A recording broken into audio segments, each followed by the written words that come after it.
প্রবীণ নাগরিকদের সুবিধার্থে কলকাতা পুরসভা চালু করা নগর বন্ধু প্রকল্প আবারও আলোচনায়।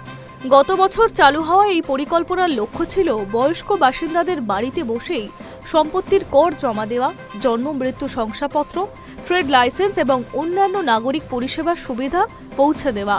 অনেক প্রবীণ নাগরিক পুরসভা অফিসে এসে অফলাইন কিংবা অনলাইনে সম্পত্তির কর জমা দিতে পারছেন না। সেই সমস্যাকে মাথায় রেখে এই উদ্যোগ শুরু হয়েছিল। তবে পরে প্রকল্পটি কার্যত স্থগিত হয়ে যায়। আর সেই প্রকল্পকেই আবার চালু করার দাবি উঠেছে শাসক দলের কাউন্সিলরদের মধ্যে। সম্প্রতি কলকাতা পুরসভার মাসিক অধিবেশনে কাউন্সিলররা ফের নগরবন্ধু প্রকল্পের প্রয়োজনীয়তা তুলে ধরেন এবং মেয়র ফিরাদ হাকিমের কাছে এই প্রকল্প পুনরায় চালুর আর্জি জানান।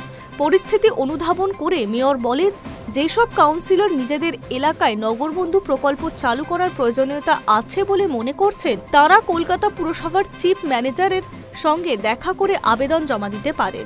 মেয়রের এই মন্তব্যকে নির্দেশ হিসেবেই দেখছে পুরসভার রাজস্ব দপ্তর।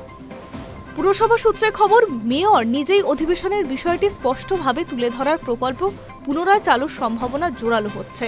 রাজস্ব বিভাগের এক আধিকারিক বলেন, মেয়র যা বলছেন তা আমাদের কাছে নির্দেশের মতো।